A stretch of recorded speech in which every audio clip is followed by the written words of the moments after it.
ద్వాదశ రాసుల గాయత్రీ మంత్రములు. ఓం మేషరూపాయ విద్మహే తారామండలాయ ధీమహి తన్నో భౌమః ప్రచోదయాత్. ఓం వృషభాకారాయ విద్మహే తారామండలాయ ధీమహి తన్నో భృగుః ప్రచోదయాత్.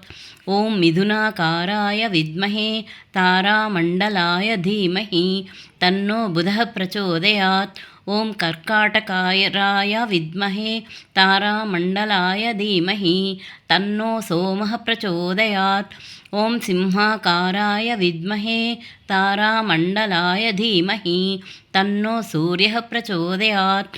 ఓం కన్యారూపాయ విద్మహే తారామండలాయ ధీమహి తన్నో బుధః ప్రచోదయాత్.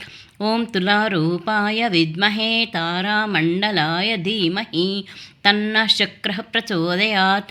ఓం వృశ్చికరూపాయ విద్మహే తారామండలాయ ధీమహి తన్నః కుజః ప్రచోదయాత్.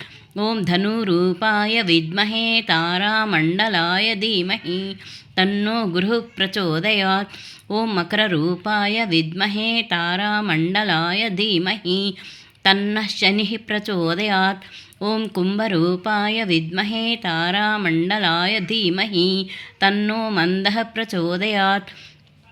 ఓం మీనరూపాయ విద్మహే తారామండలాయ ధీమహి తన్నో అగ్నిః ప్రచోదయాత్.